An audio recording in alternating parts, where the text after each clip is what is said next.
Hello সবাইকে। অনেকদিন পর আজকে লাইভে আসা, তার একটা খুব স্পেশাল কারণও আছে।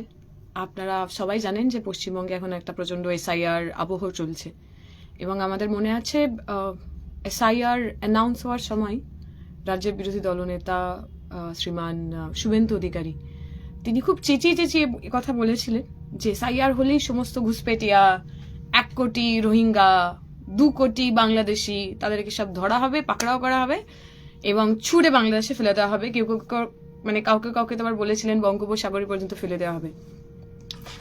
তো thanks to the election commission and the current central government, আমাকে আজকে সকালবেলা এই সুন্দর চিঠিটি, এই সুন্দর সমনটি আমার বাড়িতে পৌঁছে দেওয়া হয়েছে। এই সমনের বিষয়বস্তু হলো যে এসআইআরে আমাকে ডাক পাঠানো হয়েছে। খুব ভালো কথা। এমনিতেও শুভেন্দু অধিকারীরা বলেই থাকেন, বিজেপি বলেই থাকেন যে আমরা অ্যান্টি ন্যাশনাল, আমরা ঠিকঠাক ভারতীয় নই। আবার যেহেতু আমার দাদু ঠাকুরমা তারা বাংলাদেশ থেকে এবার বাংলায় এসেছিলেন, অনেকে আবার আমাদের বাংলাদেশি বলেন, আমাদের পিঠে কাটা তার ইত্যাদি ইত্যাদি দেখান। তাদের সমস্ত মনস্কামনা পূর্ণ করিয়া আজকে আমাকে এসআইআর এর নোটিশ দেওয়া হয়েছে এবং বলা হয়েছে লজিক্যাল ডিসক্রিপেন্সির কারণে 2002 অবশ্যই আমার নাম থাকার কথা না, তখন আমার 18 বছর বয়স হয়নি। 2002 আমার মায়ের নাম, আমার বাবার নাম, আমার দাদুর নাম, আমার মামা বাড়ির দাদু দিদিমা তাদের সবার নাম, আমার মাসি মেশো তাদের নাম রয়েছে। 2002 আমার ঠাকুরদা ঠাকুরমা তাদের পরিবারের সবার নাম রয়েছে। তাও লজিক্যাল ডিসক্রিপেন্সির কারণে আমাকে নোটিশ ধরানো হয়েছে। দ্য ফানি থিং ইজ, এই যে লজিক্যাল ডিসক্রিপেন্সি, সেটা কি? লজিক্যাল ডিসক্রিপেন্সি হলো আমার বাবার নাম পীযূষ ধর, 2002 আমার বাবার নাম পীযূষ ধরই রয়েছে। এবার এই যে মহান ব্যক্তিগণ যারা ইলেকশন কমিশনের হয়ে কাজ করছেন, এই যে প্রচন্ড কম্পিটেন্ট যে ইলেকশন কমিশন, তারা যে নামগুলোকে ট্রান্সলেট করেছেন সেটা ঠিক হাতে করতে পারেননি।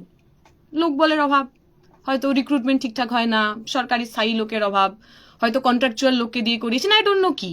এরকম একটা সেন্সিটিভ বিষয়, এরকম একটা গুরুত্বপূর্ণ বিষয়, সেইটার যা ট্রান্সলেশন, যা ভোটার লিস্ট আছে তার যে ট্রান্সলেশন হয়েছে সেগুলো ভায়া এআই হয়েছে। এবং এই এআই ট্রান্সলেশনের মধ্যে দিয়ে আমার বাবার নাম যেটা পীযূষ ধর ছিল সেটা এখন গিজুষ ধর হয়ে গেছে।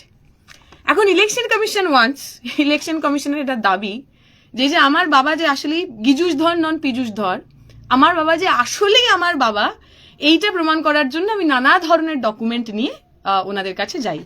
সেই ডকুমেন্টে ওনারা বলেছেন যে কোনো পরিচয়পত্র, পেনশন পেমেন্ট অর্ডার যেটি কেন্দ্রীয় রাজ্য সরকার ইত্যাদি ইত্যাদি আমার নেই। যে কোনো পরিচয়পত্র শংসাপত্র নথি যেটি পূর্বের সরকার, স্থানীয় কর্তৃপক্ষ, ব্যাংক, ডাকঘর, ভারতীয় জীবন বীমা, রাষ্ট্রায়ত্ত সংস্থা কর্তৃক প্রদত্ত, আচ্ছা এটা আমার থাকবে। উপযুক্ত কর্তৃপক্ষ কর্তৃক প্রদত্ত জন্মের শংসাপত্র, এটাও আমার আছে। পাসপোর্ট, এটাও আমার আছে।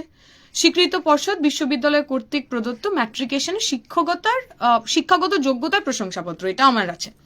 রাজ্যের উপযুক্ত কর্তৃপক্ষ কর্তৃক প্রদত্ত স্থায়ী বাসস্থানের শংসাপত্র, Aadhaar card should be one of the document. বনভূমি অধিকার শংসাপত্র, আমার তো বনভূমি নাই, তাই অধিকারও নাই, তার শংসাপত্রও নাই। উপযুক্ত কর্তৃপক্ষ কর্তৃক অন্যান্য অনগ্রসর সম্প্রদায়, তপশালী জাতি, উপজাতি ইত্যাদি, আমি এই একটার মধ্যেও পড়ি না, অতএব সেই শংসাপত্র আমার থাকবে না। নাগরিকের জাতীয় রেজিস্টার, আমি জানি না ঠিক নাগরিকের জাতীয় রেজিস্টার কি, আমাদের জন্য সেটা আদৌ প্রযোজ্য কিনা।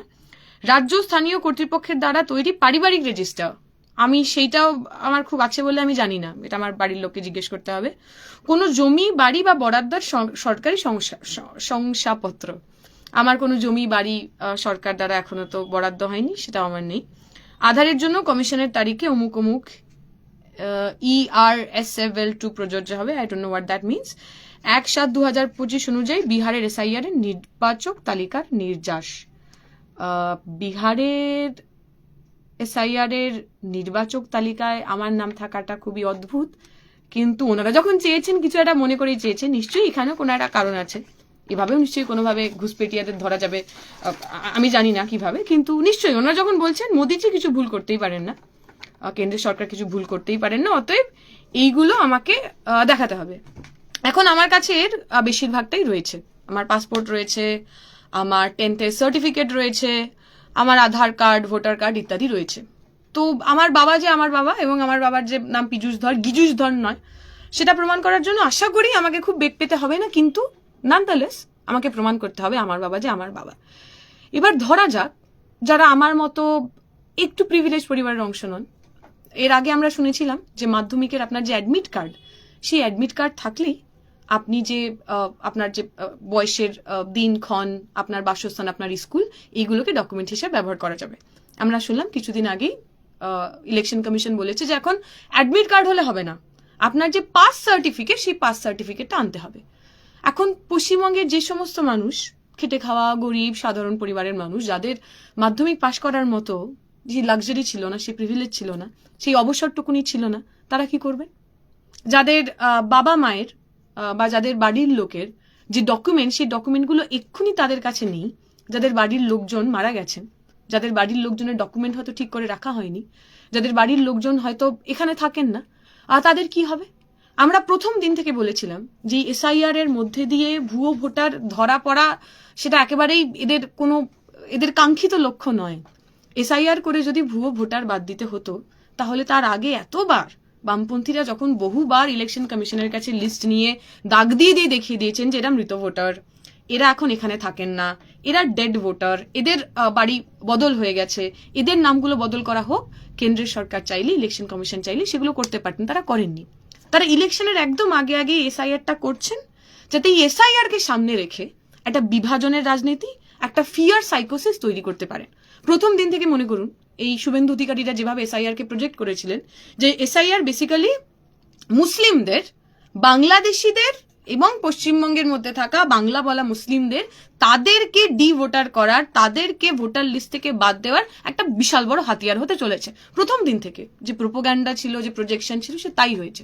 এবং এই যে কন্টিনিউয়াস বাংলাদেশি বাংলাদেশি বাংলাদেশির যে মিথ্যা পেডেল করে গেছেন, তাতে যা হয়েছে সারা ভারত জুড়ে এবং বিশেষত এই পশ্চিমবঙ্গের থেকে যে জায়গাগুলোতে মানুষজন কাজ করতে যান, সেটা বিহার হতে পারে, উত্তরপ্রদেশ হতে পারে, উড়িষ্যা হতে পারে, হরিয়ানা হতে পারে, এই সমস্ত জায়গায় এই যে ঘুষপেটিয়া, এই যে বাংলাদেশিরা পশ্চিমবঙ্গের বর্ডার দিয়ে পালে পালে চলে আসছে, রোহিঙ্গারা বাংলাদেশের আর বাংলার বর্ডার দিয়ে পালে পালে দেশের মধ্যে চলে আসছে, এই মিথ্যেটা, এই ঘৃণার চাষটা তারা ভারত জুড়ে করেছেন।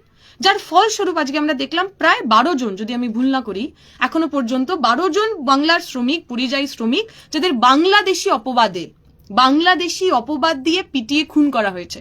এবং এই যে 12 জনের তালিকা, তার মধ্যে আমি যদি খুব ভুল না করি, 3 জন এমন মানুষ রয়েছেন যারা কিন্তু মুসলমান না, যারা দলিত মানুষ।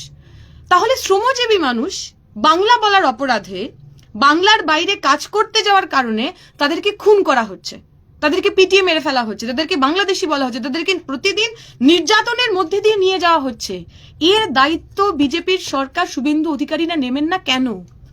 এখনো অবধি তারা যা ম্যাপিং করেছিলেন, এসআইআর এর যা ফার্স্ট ড্রাফট, তাতে দেখা যাচ্ছে পশ্চিমবঙ্গের যে সোকল মুসলিম বহুল যে জেলাগুলো নিয়ে বিজেপির বিভিন্ন নেতারা, আমি একটু আগে আজতাকের একটা শোতে ছিলাম, তারা বারবার মালদা, মুর্শিদাবাদ, উত্তর 24 পরগনার নাম ক্রমাগত নিয়ে গেলেন, যেখানেই নাকি সব ঘুষপেটিয়া আছে।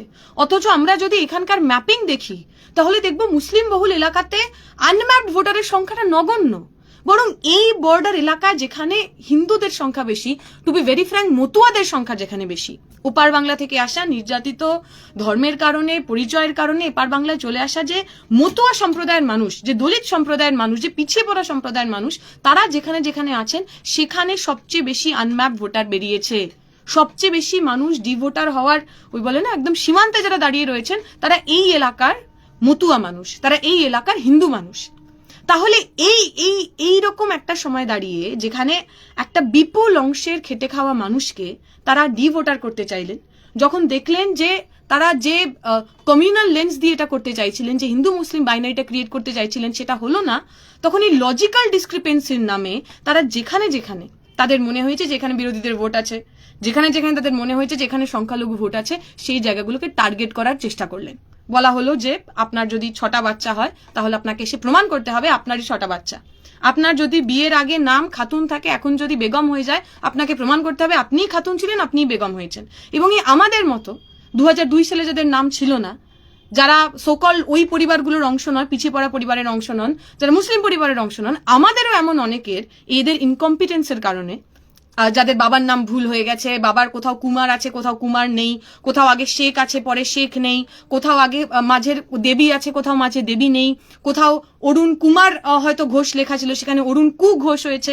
এমন সমস্ত ছোট্ট ছোট্ট জিনিস, যে জিনিসগুলো খুব স্বাভাবিকভাবেই, খুব বিউরোক্রেটিক ভাবে, খুব ক্ল্যারিক্যাল ওয়েতে যেগুলোকে সলভ করা যায়, সেগুলোকেও সলভ না করে একটা বিপুল সংখ্যক মানুষকে তারা এই ফিওর সাইকোসিসের মধ্যে, এটা ভয়ের পরিবেশের মধ্যে রাখতে চাইছেন। তাহলে একদিকে বাংলার সাধারণ মানুষ পশ্চিমবঙ্গের বুকে তারা তার আইডেন্টিটির জন্য, তার পরিচিতির জন্য ভয়ের মধ্যে থাকবেন, আর সেই মানুষই যখন অন্য জায়গায় পেটের জন্য, পেটের দায়ে কাজের জন্য যখন কাজ করতে যাবেন, তখন তাদের বাংলাদেশি বলে খুন করা হবে, মারা হবে, ধরা হবে, নির্যাতন করা হবে। আপনারা দেখেছেন বেলডাঙ্গার ঘটনা, সেখানে যে সাংবাদিক বন্ধু গেছিলেন, নিজের কাজ করতে গেছিলেন, তার উপর যদি আক্রমণ হয়ে থাকে, সেটা আমরা একরকম একদম সেটা নিন্দনীয়।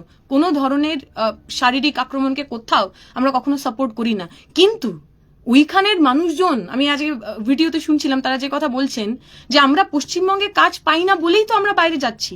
এই যে মমতা ব্যানার্জি বললেন প্রত্যেক পরিযায়ী শ্রমিককে 2 লাখ টাকা করে দেবেন, প্রত্যেক পরিযায়ী শ্রমিককে কাজ দেবেন, মমতা ব্যানার্জি যদি সত্যি এই বাংলার সাধারণ মানুষের প্রতি এতই দরদি হতেন, তাহলে তো এই কাজটুকুনি করতেন, 2 লাখ টাকা দিয়ে দিতেন পরিযায়ী শ্রমিকদের। 2 লাখ টাকা দরকার নেই, আপনি একটা কাজ দিন। বাংলার মানুষকে, মুর্শিদাবাদের মানুষকে, মালদার মানুষকে, 24 পরগনার মানুষকে, হাওড়ার মানুষকে কেন ব্যাঙ্গালোরে যেতে হবে, কেন হরিয়ানা যেতে হবে, কেন উড়িষ্যাতে গিয়ে মার খেতে হবে, কেন খুন হতে হবে? তাকে বাংলায় কাজ দেওয়ার দায়িত্ব তো পশ্চিমবঙ্গের সরকারের, যে পশ্চিমবঙ্গ সরকারকে এই সমস্ত মানুষগুলো দুহাত ভরে আশীর্বাদ করছেন সেই 2011 সাল থেকে। তাহলে একদিকে মমতা ব্যানার্জিরা চাকরি বাকরি না দিয়ে বাংলার সাধারণ মানুষকে পরিযায়ী হতে বাধ্য করছেন, আর কেন্দ্রের সরকার, বিজেপির সরকার, তাদের এই হিন্দু মুসলিম করার জন্য একটা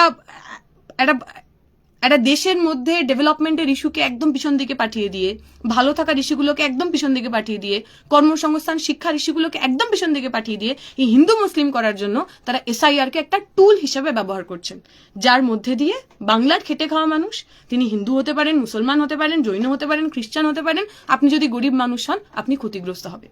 যে মানুষ আমার কথা শুনতে পাচ্ছেন, আমি বিশ্বাস করি অনেকে এমন রয়েছেন যাদের কোথাও আসলেই কোনো লজিক্যাল ডিসক্রিপেন্সি নেই, যাদের সমস্ত কাগজ একদম সঠিক রয়েছে, কিন্তু এই ইলেকশন কমিশন এবং কেন্দ্রের সরকার তারা মিলিভগত, তারা একদম একসাথে আমাদেরকে হ্যারাস করার জন্য, আমাদের প্রতি মানসিক চাপ তৈরি করার জন্য এই নোংরা খেলাটা খেলছেন। আমি আশা করব পশ্চিমবঙ্গের সাধারণ মানুষ আগামী দিনে, যারা আমাদের চাকরি কেড়ে নিল, যারা আমাদের পরিযায়ী হতে বাধ্য হলো, আর যারা আমাদের পরিযায়ী হওয়ার সুযোগ নিয়ে প্রতিদিন আমাদের পরিচিতি নিয়ে খেলতে চাইছে, রাজনীতি করতে চাইছে, এই দুই শক্তিকেই আপনারা পরাজিত করবেন। আপাতত এটুকুই। এখন কাগজ গুছিয়ে নিই, কারণ কাগজ তো দেখাতে হবে। কাগজ না দেখালে তো আমরা যে ঠিক বাংলাদেশি নই, আমরা যে ঘুষপেটিয়া নই, আমরা যে ইল্লিগাল নই, সে কথা বলা যাবে না। তাই যে মানুষ ডাক পেয়েছেন তারাও কাগজ জোগাড় করুন, এবং তার চেয়ে ইম্পর্টেন্ট, এই আজকের দিনটা মনে রেখে 2026 সালে যখন ভোট দিতে যাবেন, তখন মনে রাখবেন কারা আপনাকে হ্যারাস করেছিল, কারা আপনার জন্ম, আপনার বাসস্থান, আপনার পরিচিতি, সেই সবটার উপরে প্রশ্ন তুলে দিয়েছিল। এটা ভুলে যাবেন না। আপাতত এইটুকুই।